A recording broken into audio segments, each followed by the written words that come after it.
जय राधा माधव कुंज बिहारी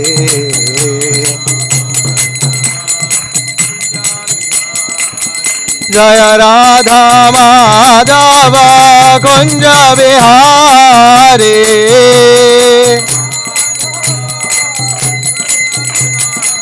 जय राधा माधव कुंज बिहारी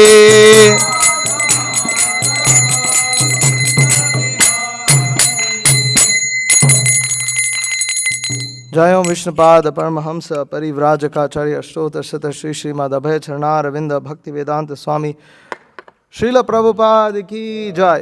जय ओम विष्णुपाद परमहंस परिव्राजकाचार्य अष्टोत्तर शत श्री श्रीमद श्रील भक्ति ओम नमो भगवते वासुदेवाय ओम नमो भगवते वासुदेवाय।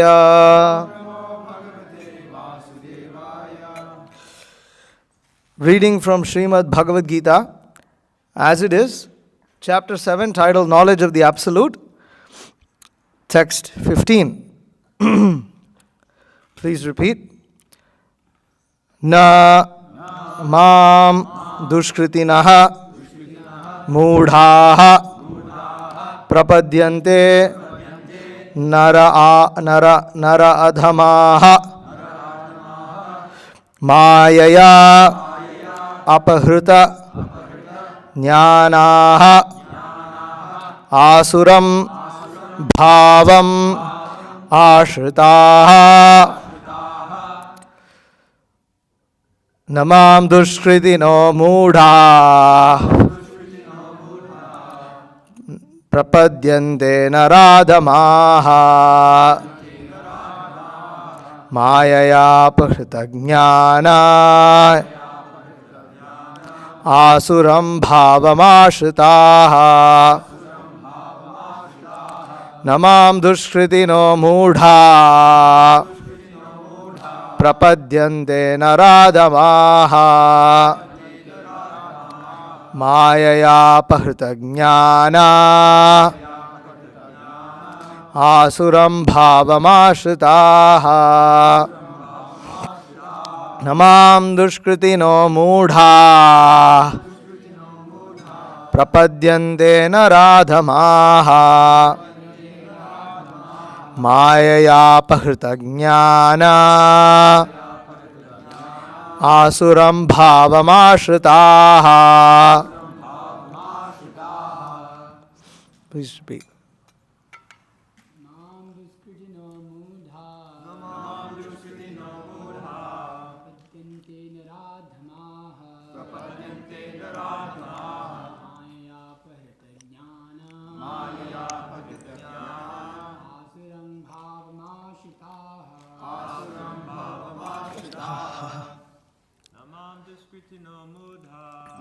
दुष्कृतिनो मूढ़ा पद्यन्ते नराधमाः माययापहृतज्ञाना आसुरं भावमाश्रिताः न मां दुष्कृतिनो मूढ़ा प्रपद्यन्ते नराधमाः माययापहृतज्ञाना आसुरं भावमाश्रिताः न मां दुष्कृतिनो मूढा प्रपद्यन्ते नराधमाः माययापहृतज्ञाना आसुरं भावमाश्रिताः। Mataji's, ladies. Namam dushkritino mudha yante naradhamaha mayayapahृta jnana asuram bhavamashutaha Namam dushkritino mudha prapadyante naradhamaha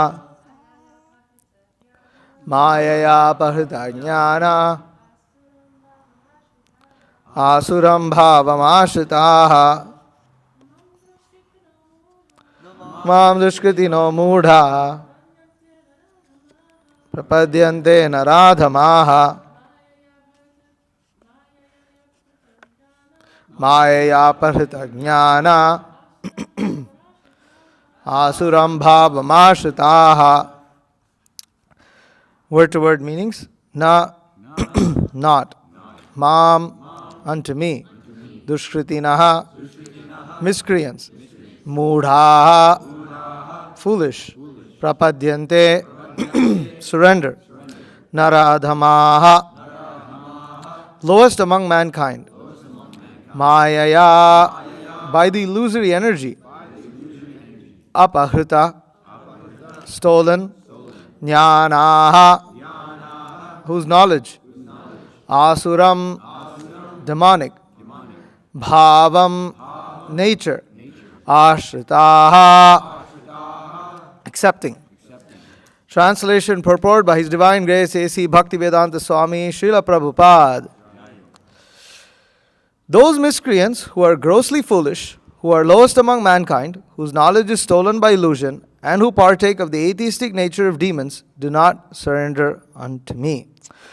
So this is one of the verses that Srila Prabhupada very, very often quoted. I don't know if it's his most quoted verse in the Bhagavad Gita, but it's definitely among the most quoted verse. Anybody knows which is the most quoted? Sarva dharman parityaja. Huh? I see. Okay. So this is definitely high on the list, and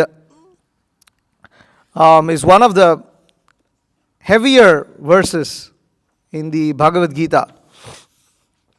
And the purport is 1, 2, 3, 4, 5, 6 pages long. So we'll try to see what we can cover today. I'll do sections of the purport and discuss it. We'll see how much we cover. Okay. It is said in Bhagavad Gita that simply by surrendering oneself unto the lotus feet of the Supreme Personality of Godhead Krishna, one can surmount the stringent laws of material nature. At this point, a question arises. How is it that educated philosophers, scientists, businessmen, administrators, and all the leaders of ordinary men do not surrender to the lotus feet of Sri Krishna, the all-powerful personality of Godhead? Mukti, or liberation from the laws of material nature, is sought by the leaders of mankind in different ways and with great plans and perseverance for a great many years and births. But if that liberation is possible simply by surrendering unto the lotus feet of the Supreme Personality of Godhead, then why don't these intelligent and hard-working leaders adopt this simple method? The Gita answers this question very frankly. Those learned leaders of society like Brahma, Shiva, Kapila, the Kumaras, Manu, Vyasa, Devala, Asita, Janaka, Prahlada, Bali, and later on Madhvacharya, Ramanujacharya, Sri Chaitanya, and many others who are faithful philosophers, politicians, educators, scientists, etc., surrender unto the lotus feet of the Supreme Person, the all-powerful authority. Those who are not actually philosophers, scientists, educators, administrators, etc., but who pose themselves as such for material gain, do not accept the plan or path of the Supreme Lord. They have no idea of God. They simply manufacture their own worldly plans and consequently complicate the problems of material existence in their vain attempts to solve them. Because material energy, nature, is so powerful, it can resist the unauthorized plans of the atheists and baffle the knowledge of quote-unquote planning commissions. Okay, I'll chant prayers now and then we'll begin our discussion. Om Ajnanatimirandhasya Jnananjana Shalakaya Chakshurunmilitam Yena Tasmai Shri Gurave Namaha Shri Chaitanya Manobhishtam Stapitam Yena Bhutale Swayam Rupa Kadamahyam Dadati Supadantikam Vandeham Shri Guru Shri Utaf Padakamalam Shri Gurun Vaishnavamscha Shri Rupam Sagarjatam Sahagana Raghunathanvitam Tam Sajivam Sadvaitam Savadhutam Parijana Sahitam Krishna Chaitanya Devam Shri Radha Krishna Padan Sahagana Lalita Shri Vishakhanvitamscha He Krishna Karuna Sindho Deenabandho Jagatpate Gopesha Gopika Kanta Radha Kanta Namostute Tapta Kanchana Gaurangi Radhe Vrindavaneshwari Vrishabhanusute Devi Pranamami Hari Priye Vancha Kalpatarubhyascha Kripa Sindhu Bhevacha Patitanam Pavane Bhyo Vaishnave Bhyo Namo Namaha Jaya Shri Krishna Chaitanya Prabhu Nityananda Shri Advaita Gadadhara Srivasadi Gaura Bhakta Vrinda Hare Krishna, Krishna Krishna, Hare Hare, Hare Rama, Rama Rama, Hare Hare. Namam Dushkriti no Mudha, Prapadhyante Naradhamaha, Mayaya Pahritagnana, Asuram Bhavam Ashataha. Those miscreants who are grossly foolish, who are lowest among mankind, whose knowledge is stolen by illusion, and who partake of the atheistic nature of demons, do not surrender unto me. So, here Krishna speaks about surrender. And if you look at the verses before this, it gives an understanding as to why he's saying this. Let's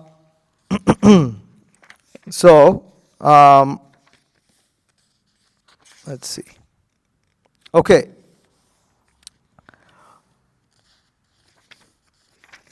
Go to text 4, chapter 7, text 4. Okay. So, Bhumi Rapo Nalo Vayu, Kamano Buddhirevacha, Ahankara iti amme bhinna prakriti rashtada.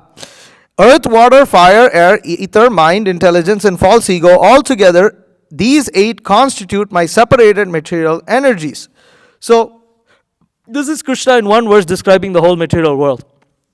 The whole material world consists of the 5 gross elements, along with the mind, intelligence, and ego. This is it. This is the entire material world. Everything that we see around us has been described in just one verse in Bhagavad Gita. So what is this? This is Krishna's energy. People accept that. Material nature. Nature, whose nature? Nature means it has to belong to a personality. You don't have, they say, he has a very fiery nature, or he has a very soft nature. His nature is to be introverted, extroverted. Her nature is to be compassionate, whatever. They describe nature as a quality, because that is what nature is.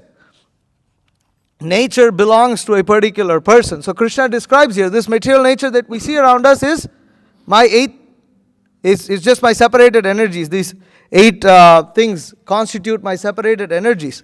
Then he goes on to the next verse, text 5. Aparayam itastwanyam prakritim vidhime param jiva bhutam mahabaho yayedam dharyate jagat. Besides this, O mighty armed Arjuna, there is another superior energy of mine which comprises the living entities who are exploiting the resources of this material inferior nature. So you have this material energy, and in this material energy you have the living entities. The living entities are living beings who inhabit various bodies. The body of insects, bodies of fish, bodies of human beings, bodies of demigods, bodies of plants. And these living entities, what are they? They are also an energy, but they are superior energy. Why are they superior energy? Because they control this material world. From a small creature like a dung beetle, which is trying to roll dung, just trying to roll, and it's trying to do something. Or a beaver is very busy, building a dam across a river. The beaver didn't have to become hydroelectric engineer, right. He didn't have to become a hydroelectric engineer. The beaver knows how to build a dam, and generation after generation the beaver builds dams with perfect success, because it knows how to do it. So, every living entity, it's not just human beings, every living entity is controlling this material nature. And because the living entity is able to control and exploit this inferior material nature, living entities are superior than these 8 separated energies. Okay. Text 6. Etad yonini bhutani sarvani tyupadharaya aham kritsnasya jagatha prabhavav pralayas.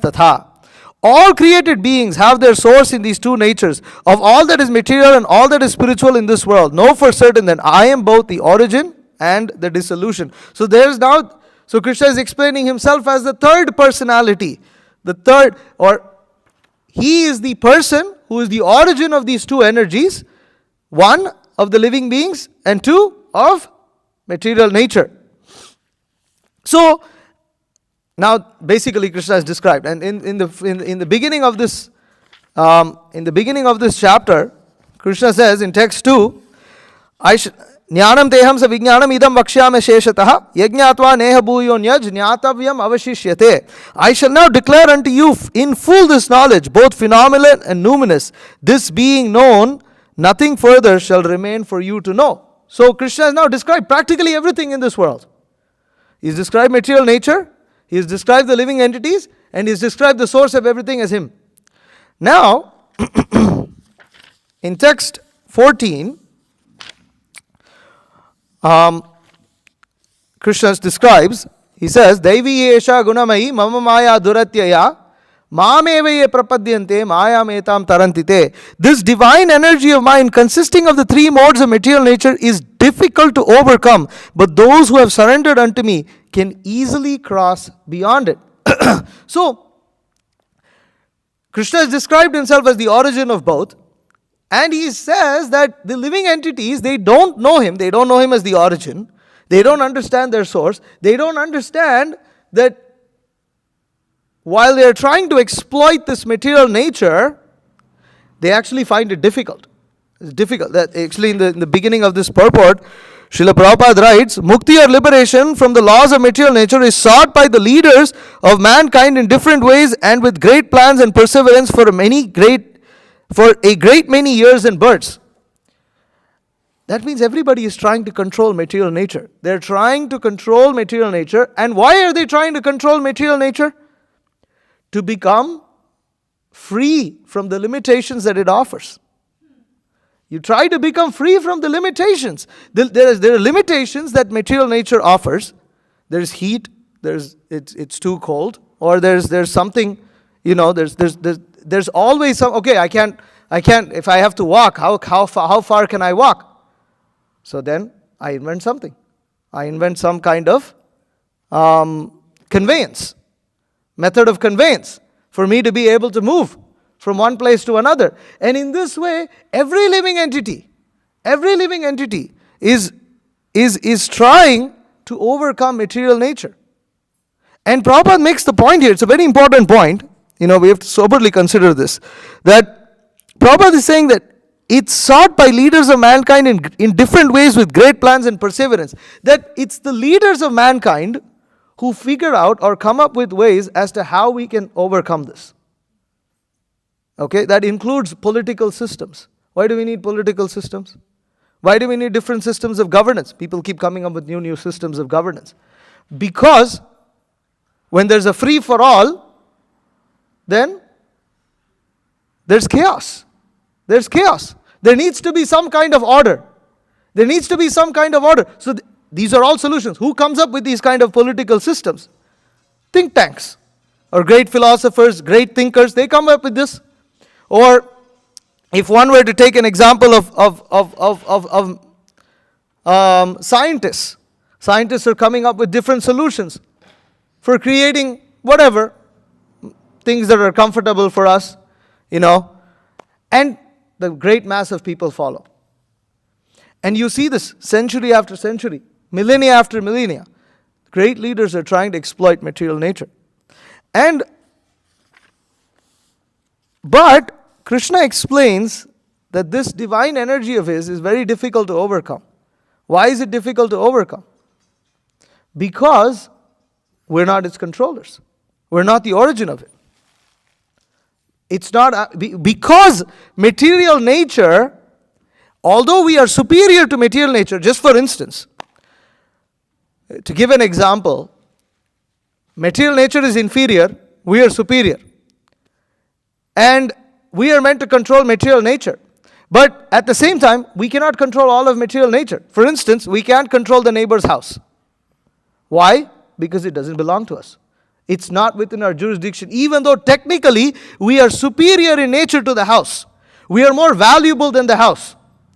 Somebody who breaks into the house and gets caught by law enforcement will be given some kind of punishment if he destroys the house.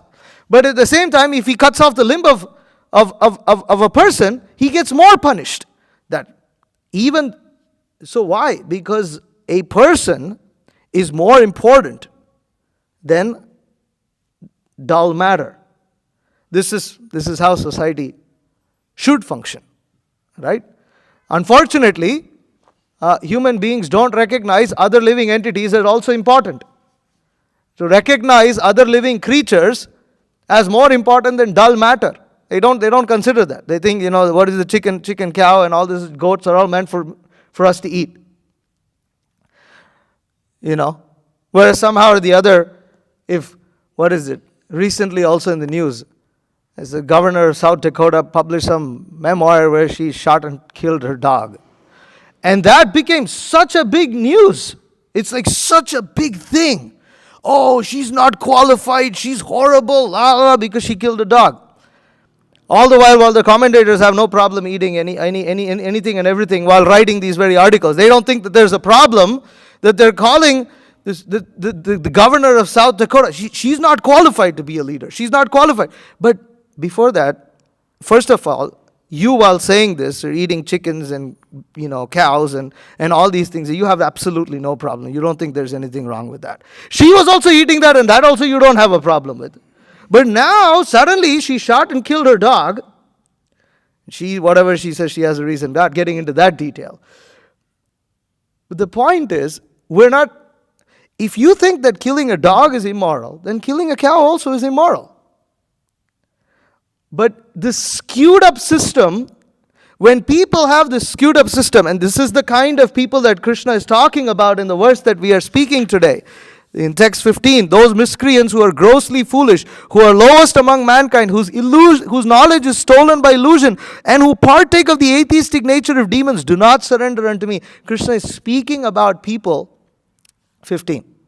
Krishna is speaking about people who they are so foolish, that's why, grossly foolish, that their actions cause great destruction to this world.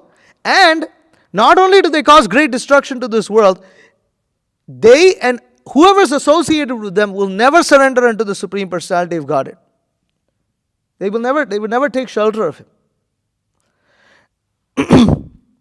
See, because if people talk, what is that? There has to be justice, right? There's no, what do they say? They say, no justice, no peace. Right. No justice, no peace. But you cannot selectively apply justice.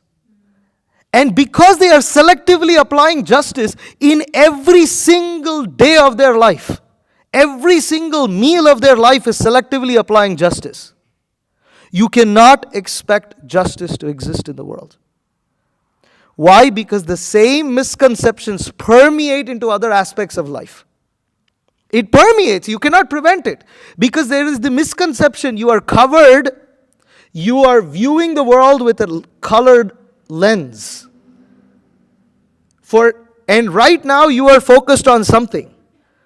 But because the nature of the material world is constantly changing, tomorrow you will focus on something else. But whenever you change your focus, you're looking at it with the same lens. And therefore that same misconception permeates. And this class of people, so getting into the purport here, Prabhupada is writing that, so these leaders of mankind in different ways are trying to achieve liberation from the laws of material nature. We're trying to achieve liberation from the laws of material nature. Why did they invent the flight? They invent the airplane, right? Why? Because now you can fly, because right now you can't. And we can't fly. But now they invented something so that in one sense, they have liberated themselves from some constraint of material nature. And this is constantly going on.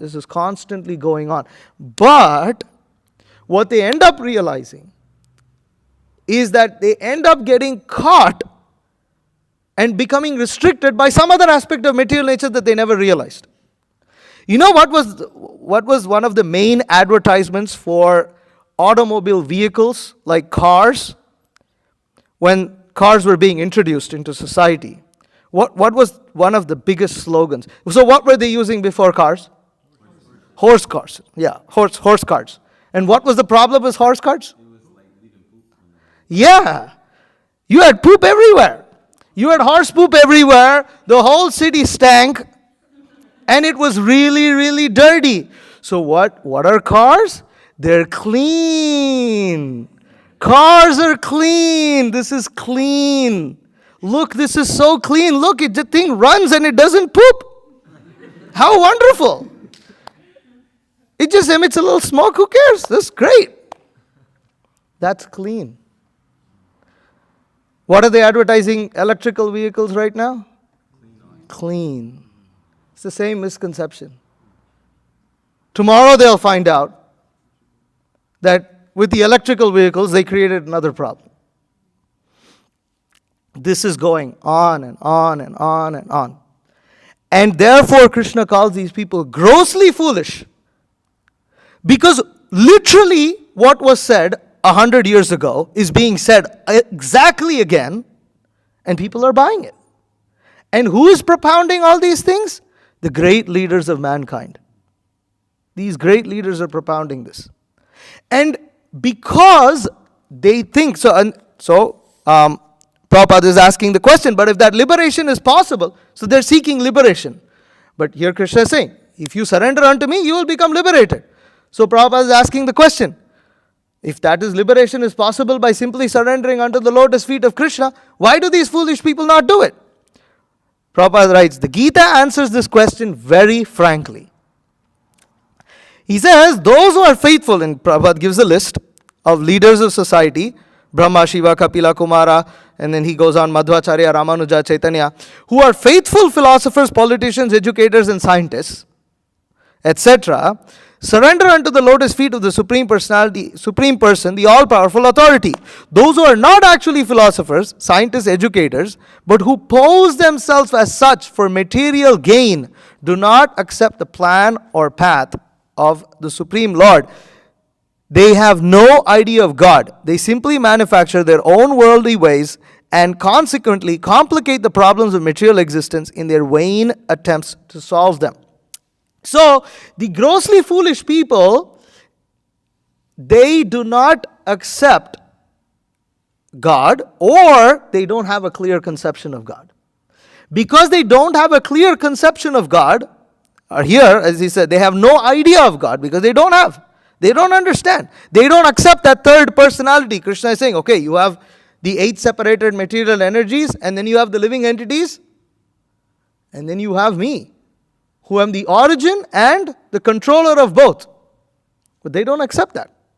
Because they don't accept that, why don't they accept that? Because for material gain. They have a plan where they would like to enjoy and control this material nature, independent of an idea of a third person supreme controller called God. And that is the problem. And because of that, they will come up with all kinds of different philosophies, they'll come up with all kinds of different ideas, but they will not surrender unto Krishna. They won't accept this. They can't accept it. And because of that, they complicate the problems of material nature. Why do they complicate the problems of material nature? Because material nature is powerful. It is so powerful that it can resist the unauthorized plans of the atheists and baffle the knowledge of planning commissions. So many planning commissions. They have Agenda 2030. So many agendas, and they keep pushing back the agenda all the time because the agenda fails. They have, we have to cut carbon emissions, all those kind of things. Now everybody knows it's too late. Everybody knows it's too late. There are certain irreversible effects that have happened due to over-polluting this world. And we can't go back because material nature is powerful. Material nature can set herself back Why? Because she's the energy of the Supreme Lord. Just like we are the energy of the Supreme Lord, material nature put together is the energy of the Supreme Lord. But it is not that this material nature is just happening randomly. It's not that things are just happening, without any control. People don't have a nature as a random occurrence. The nature comes from a personality. So similarly, material nature comes from Krishna. And while individually we may be able to control, I'm able to pick this, phone up, whatever. I can put, pick something up. I can damage probably, this small thing. I can fling it, damage it, whatever. I can do a few things, but material nature as a whole, the laws of material nature, these are way more powerful than the individual living entities. This is not under our control. We cannot control. I can imagine, maybe this exists, maybe that exists. No. There are certain things that exist. The sun rises every day. It exists, whether you believe it or not. And nothing will change, whether we believe it or not.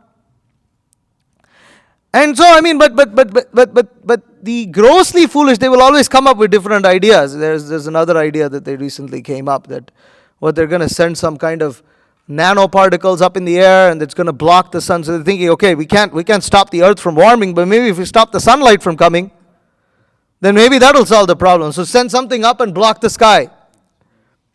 And then what? We'll probably starve because plants won't grow. And then what will we eat?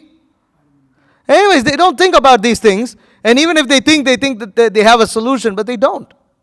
Because most of the time it's very difficult to imagine. For instance, in the 1900s, whenever the cars were being introduced, in the early 1900s, nobody thought that there was even something called global warming. Nobody knew. Because you cannot, in the 1900s, you cannot conceive of something like this. You cannot imagine that these kind of things can happen. That a normal person cannot look at the Arctic Ocean or the Antarctic Ocean or the Antarctic continent and think that this thing is going to melt.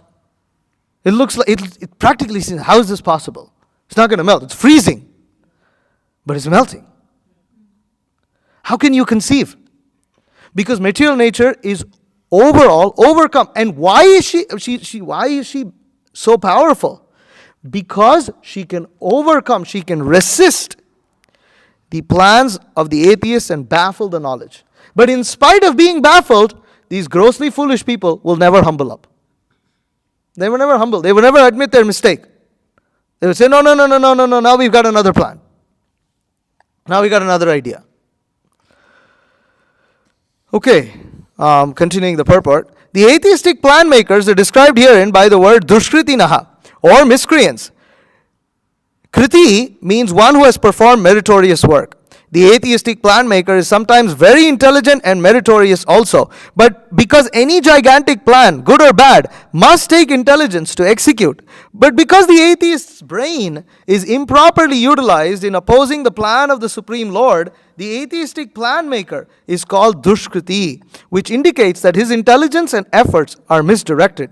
In the Gita, it is clearly mentioned that material energy works fully under the direction of the Supreme Lord. It has no independent authority. It works as the shadow moves in accordance with the movements of the object. But still, material energy is very powerful, and the atheist, due to his godless temperament, cannot know how it works, nor can he know the plan of the Supreme Lord. Under illusion and the modes of passion and ignorance, all his plans are baffled, as in the case of Hiranyakashipu and Ravana, whose plans were smashed to dust. Although they were both materially learned as scientists, philosophers, administrators, and educators. These dushkritinas, or miscreants, are of 4 different patterns as outlined below. So, these people who are mentioned here in this verse, these people are quite qualified, meaning that they can perform meritorious work, that which the normal bozo can't do. They are exceptional people, but They are dushkriti because with their exceptional work, they oppose the plan of Krishna rather than supporting it or going along with it. That they do not think, is stated later in chapter 16. What is that? That there is no purpose to this world. Yeah.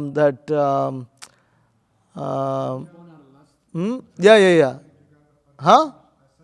Asatyam apratishtam te jagadahur anishwaram aparaspara sambhutam kimahanyat kama haitukam.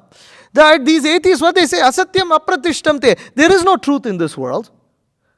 There is no actual reality in this world. Apratishtam, there is no actual foundation. Jagadahur anishwaram. What's the exact translation? No. What's the verse number? I'm bad with numbers, so I can pull it up. Oh, there you go. Great. All right. They say this world is unreal with no foundation and no God in control. They say it is produced of sex desire and has no cause other than lust. Richard Dawkins in his famous book says this. So it's not, Krishna said it 5,000 years ago, but Richard Dawkins also says the same thing. He says that we're simply programmed living entities who are interested in self-preservation. That's it. Freud also said that, yeah. So what are we interested in? Self-preservation. And whatever that self-preservation means, it can mean like we're in a group or individual, but that's it. And therefore lust, there is no actual real foundation. This world itself is unreal. And because they have this kind of a concept, they think that anything and everything is okay. They think they have a right to do things that are otherwise very, very dangerous for earth.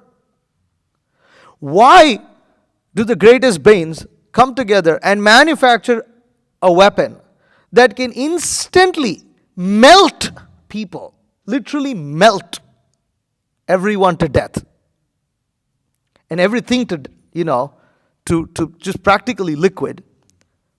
Why would they come up with that kind of a thing? Why would you come up with that? Actually, interestingly, most of the scientific inventions happened with the army. The army invented most of these things. Why? Because they want to overcome material nature. For what? For what purpose? For what end? To kill people. In the name of protecting the country. That's the excuse. But with so much money being poured into defense, it's not being used for defense, it's being used for offense. And this is what happens. Because this is the point that Srila Prabhupada is making here. That they're it takes a lot to come up with this kind of a device that can actually literally obliterate everything around it and make the entire land unusable for, I don't know, God knows how many years. And there's stockpiles of all these things. And the world is getting worse and worse. What else do we expect to happen? I mean, we can wish everybody compassion and love and peace and all this. But when these kind of people are there, the world remains to be a very dangerous place. And why? Because the atheist brain is improperly utilized in opposing the plan of the Supreme Lord. What is the plan of the Supreme Lord? We have this body, we have this material world, we have this material nature, we are in this material nature, in this material world. Why? To achieve Krishna consciousness, to achieve God realization, to become self-realized, to achieve real liberation from material nature, to achieve real liberation from birth, death, old age, and disease. This is why this material nature exists. This material world exists for us to reform our desire to exploit material nature and to ultimately develop true loving relationship with Krishna, true loving relationship with God. And that loving relationship with Krishna expands in every sphere. And in that way, a devotee of Krishna is not an exploiter of material nature, but actually is a friend of all living entities. And is pure in his thoughts, words, and deeds. So, those who are dushkritinas, their plans get always foiled. Those are grossly foolish. And there are 4 kinds of grossly foolish people, which is described further in this purport. But it's 7:15, and I will stop my class here. If there are any questions or comments, please feel free to ask. Any questions or comments? I was talking to this one guy from what day is it? It's 2 days ago. And they're like big professors and they know so much, but they simple question with these people, they can control so much, but they don't know the difference between what is matter and what is spirit and what is living and what is dead. They cannot answer. That's the fundamental thing. I was hearing this this debate. You were in there and Sri Ram and all of those devotees were there with Guru Maharaj, the atheistic Yeah. And you had it on point and you were Guru Maharaj is arguing and you're grabbing on the point of life, life comes from life. Yeah. But anyway, it was slipping away with other arguments. But all of these people, they invent so many things, all of this, but they don't know the basis of life and what the heck is their use. Prabhupada often said that we should attack that point. Yeah. Life comes from life. I was just hearing a lecture of Srila Prabhupada, and Prabhupada was saying, so these rascals, they are so interested in solving so many problems of life. We have to solve this problem, that problem. We got so many problems. But the real problem is death. The real problem is death. The real problem is old age. These they just accept. They say, oh, that's how it is. What is death? Nothing happens after death. Everything's over, finished. And Prabhupada says, so foolish. Nobody wants to die. It's a big problem. Nobody wants to die. Some people are okay with, okay, so what is the big problem? What's the big problem right now is we're using too much oil. So we have to stop oil. Stop oil. But there are people who are fine with using oil. And there are people who are not fine with using oil. But nobody is fine with death. Nobody is fine with becoming diseased. Nobody's like, yes, when can I become sick again? I want to fall sick. Nobody wants to do that. Nobody likes old age. It's not a welcome thing. But these they just say, oh, this is what it is. And Prabhupada said, rascals, they are not interested in solving the real problems. We are saying we have a solution to the real problems of life, but they won't accept that. Instead, they go after all these small problems. Why? Because they don't understand. They don't have a clue. They don't have a clue. It's, in the end of this, purport, after describing the 4 kinds, I also wanted to touch upon how the 4 kinds of dushkritis, so basically the grossly foolish, lowest of mankind, deluded speculators, and professed atheists. How after becoming a devotee also, if these 4 characteristics exist in us, or we don't weed them out completely, we will also stop surrendering to Krishna. After having surrendered, if these weeds exist, because it is these 4 things that prevent someone from surrendering to Krishna. Krishna is giving that. So, the point is, actual surrender to Krishna is a moment-to-moment, minute-to-minute, day-by-day, everyday thing. It's not something that you just do once and it's over. Because it is voluntary acceptance of Krishna's plan. And Krishna's plan is ongoing. It's not a plan that just happened in one particular moment of time. And a devotee has to be going along with Krishna's plan and constantly surrendering at every step. But it's a blissful process. That guarantee Krishna gives. You'll be liberated from material energy, you will attain my lotus feet. There's no more birth, death, old age, and disease. One becomes supremely peaceful, supremely happy, in the association of great saintly people. All these wonderful things Krishna assures. But it is a moment-to-moment thing. And these 4 things prevent us. It's quite amazing. But anyways, we'll discuss that later. And say that this lowest of mankind, that really, you can really like show that when you start to, like, Prabhupada's given us this perfect knowledge to actually be able to reveal that, like, you're not that intelligent as you think you are. You're not as complicated as you think you are. You don't know the basic thing. You don't know basic maths. You claim to be some great philosopher. You're a fool. So, like, Prabhupada's given us that knowledge to be able to do that. It's, like, really amazing. It's really simple to defeat them. It's not hard. It's really simple. It's really awesome. Anybody has anything else? Yes? So Prabhupada was making like the point that like the leaders of society are always like looking after moksha in like different ways, and I never really thought about how like moksha can mean getting free from like the onslaught of like material nature for the purpose of like enjoying more. Yeah. And he also like specifically mentions Hiranyakashipu and Ravana as like some of these leaders who were, like trying to overcome material nature for the purpose of like overlording like the material world.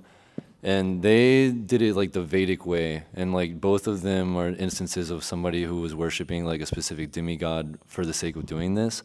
But like the leaders of modern society, at least in the West specifically, they don't even have any conception of like demigods, but still they, to some level, are like going after this. So what's like the, is it possible for like the leaders of like Western civilization to like really come to like that level of power? Or is that something that can only be done through like, like the Vedic way? No, they can't come. They cannot become as powerful as Ravana and Hiranyakashipu. Of course not, because, see, Ravana and Hiranyakashipu were smart in misusing their, as Prabhupada writes here, misusing their intelligence and efforts. And the modern, atheists, scientists, philosophers, administrators, and educators, they're not smart enough in figuring out how to best exploit material nature. Because they don't understand it completely. Whereas if you follow the Vedas, you understand material nature a lot more perfect. You understand that a lot more. It's not that there is no acceptance of laws. You understand? See, you may wonder, how come Ravana and Hiranyakashipu, they were followers of the Vedas? How do they follow the Vedas and be atheists? The point is, they surrender to certain level of the laws of material nature to exploit material nature. For instance, the modern scientists, they accept certain laws of material nature. For instance, the law of thermodynamics. Using the law of thermodynamics, the law of aerodynamics, they accept that law, they try to perfect their understanding of that law so that they can exploit it for their own ends, to achieve their own ends. Right? And, what was the best, the wide use of the plane, of the aircraft, happened when? World War II. And then commercial aircraft and all blah, blah, blah. These school systems, actually, this education, such nonsense. They will never tell us that. They'll present the scientists as if people, they were sitting there and they were thinking, oh, poor people, they should all fly from one place to another, so let me invent this aircraft so that people can all fly. It's not like that. It's not like that. All the best ships were built, how? They were built as warships. The best airplanes, or this wireless technology that we're all using. It's not that, the scientists over there thought, oh, poor girl wanted to speak to her mama, I'll invent the phone or something like this. Nothing like that. They didn't invent it like this. So they accept a certain degree of laws of material nature to exploit it.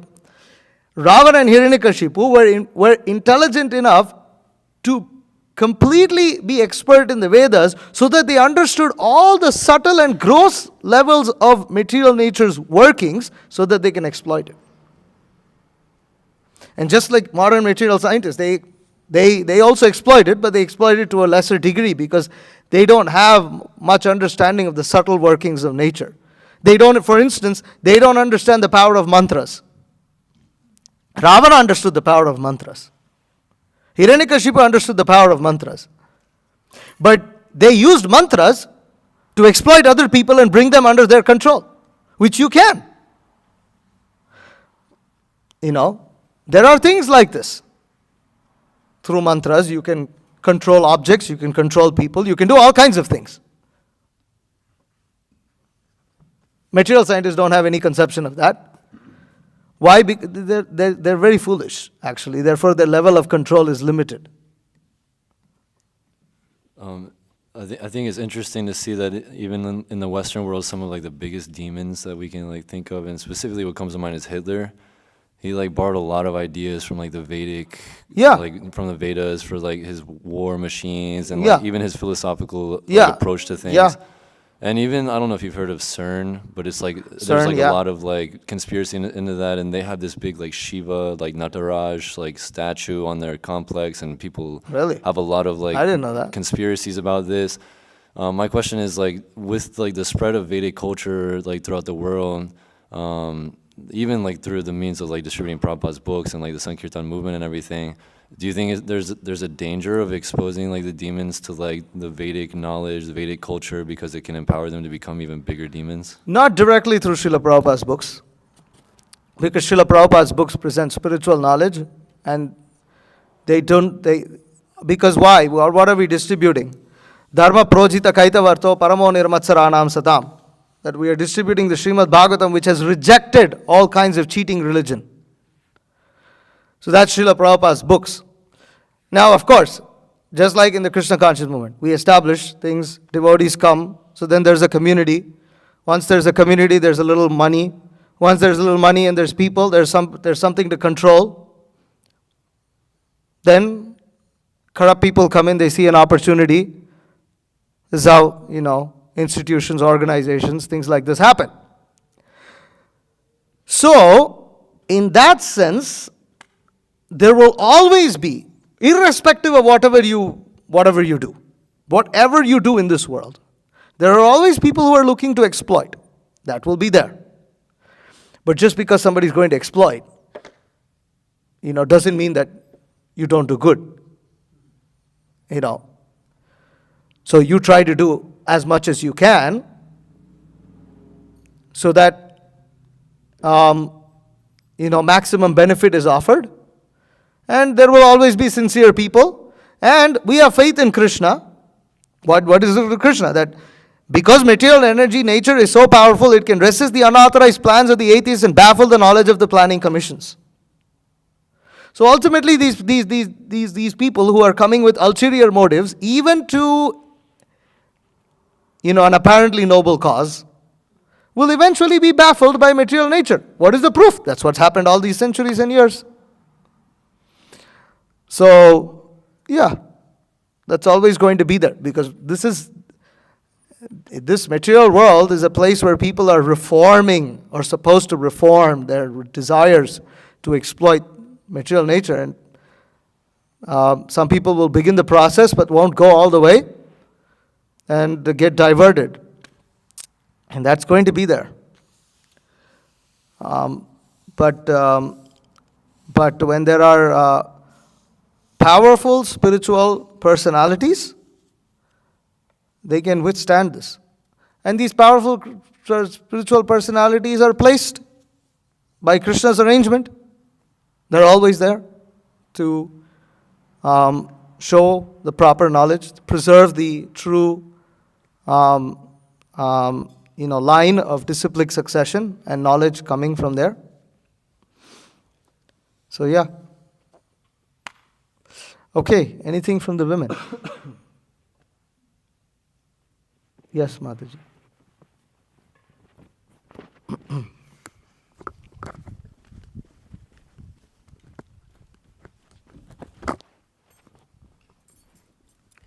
You mentioned that there's 4 weeds that keep us from surrendering fully to Krishna. Could you just repeat those again? No. I mean, I didn't really elaborate on that. Okay. I'm saying that, so Krishna here says, right, there are 4 kinds of people who do not surrender unto him.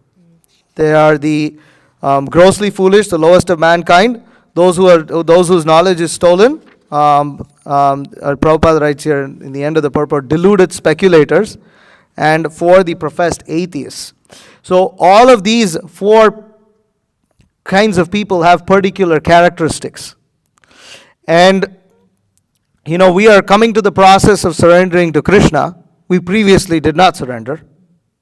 And now we are either attempting to surrender or have surrendered. But still, if any of these characteristics remain within us, then again, we will fall away from the process of surrendering. So what are those characteristics of these 4 classes? That is a discussion to come. I mean, that's I would have to discuss the rest of the purport to go over that, but that's in brief. It's an interesting subject. Yes. She has a question.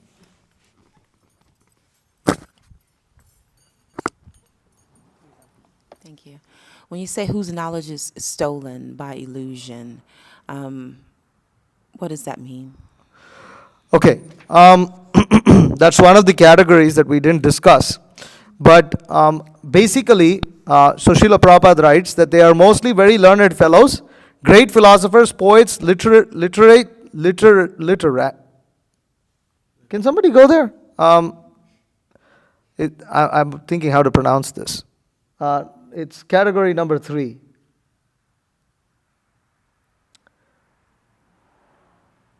No, further above. Yeah. Literati?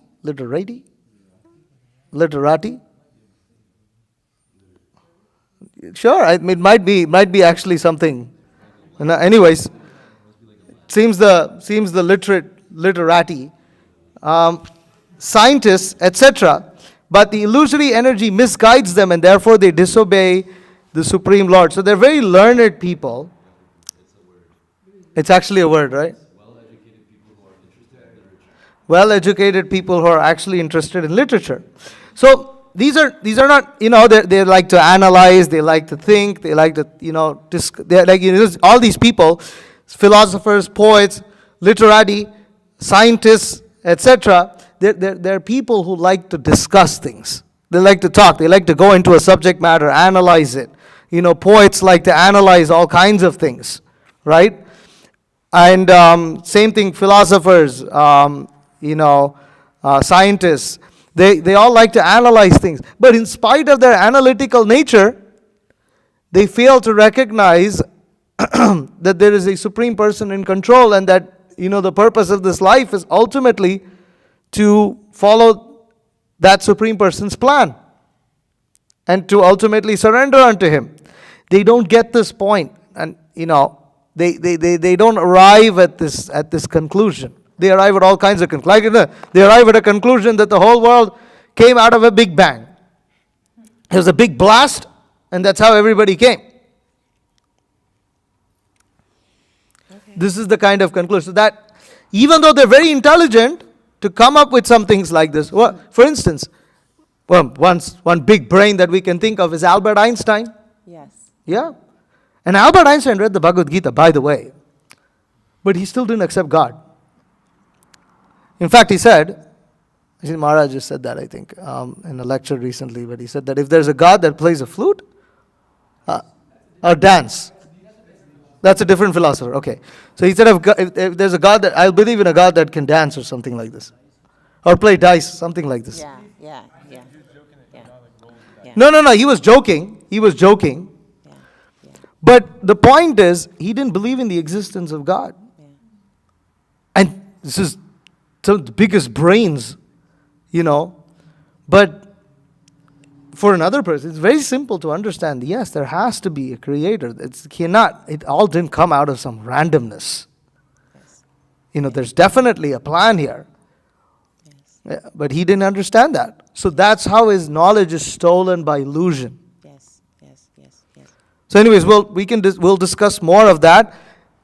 Any other questions? Okay. We have an announcement. The announcement is that we're moving the Tuesday program back to Sunday. So the program is being moved back to Sunday. It's being moved to 2 p.m.